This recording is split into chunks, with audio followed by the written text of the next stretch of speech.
estoque das antenas ali.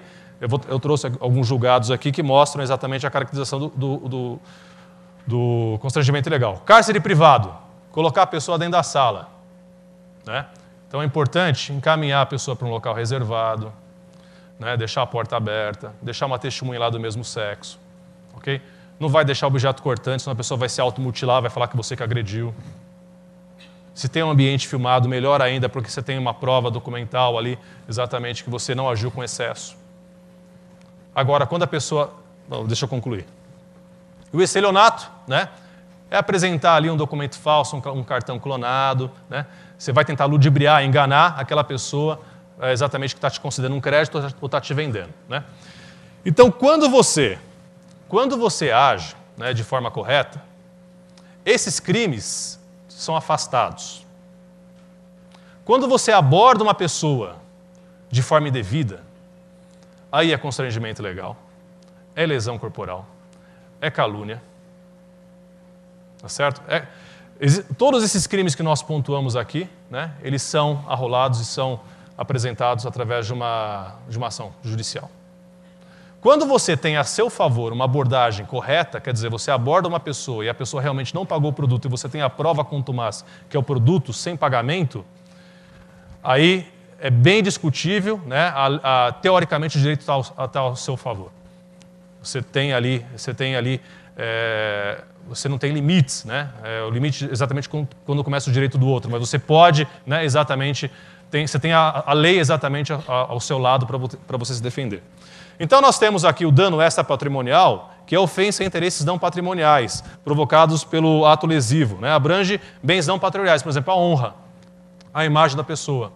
Então a pessoa vai mover uma ação exatamente o quê? Para pedir uma indenização por dano moral, que é esse dano extrapatrimonial, né? Eu trouxe para vocês aqui exatamente o entendimento no desembargador que diz o seguinte: mero dissabor, aborrecimento, mágoa, irritação ou sensibilidade exacerbada estão fora da órbita do dano moral. Então aqui é um entendimento de um desembargador que trata, por exemplo, da banalização do dano moral que nós temos em algumas ações. E eu trouxe também aqui para vocês, né, que é o próximo slide, algumas jurisprudências. Mas antes, qual o critério então para se estabelecer um dano moral? O dano moral, o valor, está na lei? É discricionário, não está na lei. O juiz vai avaliar o caso concreto. Ele vai avaliar as condições do ofendido, ele vai avaliar as condições da empresa, se existe, né, um histórico de ações contra aquela empresa. Ela vai avaliar, né, se a pessoa tem um conhecimento do fato, se a pessoa desconhece o fato. Então vai avaliar tanto o ofensor como o ofendido, para se estabelecer um valor.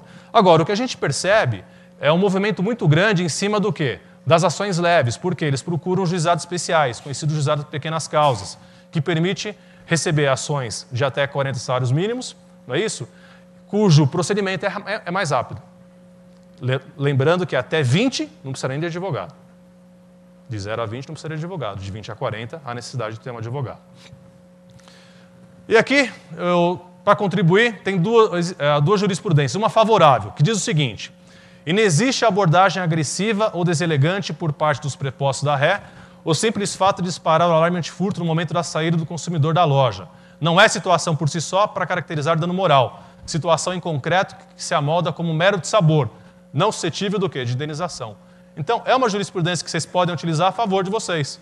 Quer dizer, tocou a antena, houve uma abordagem cordial, né? Houve uma abordagem exatamente dentro de um padrão, né, de respeito, não houve excesso, vocês podem usar exatamente esse tipo de jurisprudência a favor de vocês, para que vocês possam se defender.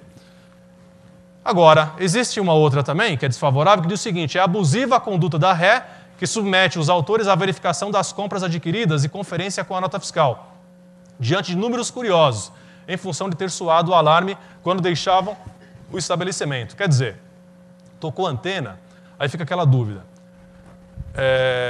Tem um produto, tem uma etiqueta ou não? É alarme falso ou não é? Se não é, se eu tenho um procedimento de abordar o cliente, eu vou verificar se ele pagou, eu peço o cupom fiscal, aí eu pego e confiro na presença do cliente. Quer dizer, essa situação gerou exatamente o pagamento de indenização.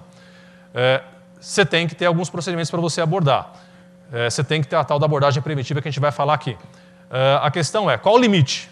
Se você quer conferir o produto, tem que tirar o cliente daquele local, tem que tentar conversar com eles, fazer esse procedimento na frente de outras pessoas, isso pode gerar o pagamento de indenização, como aconteceu aqui.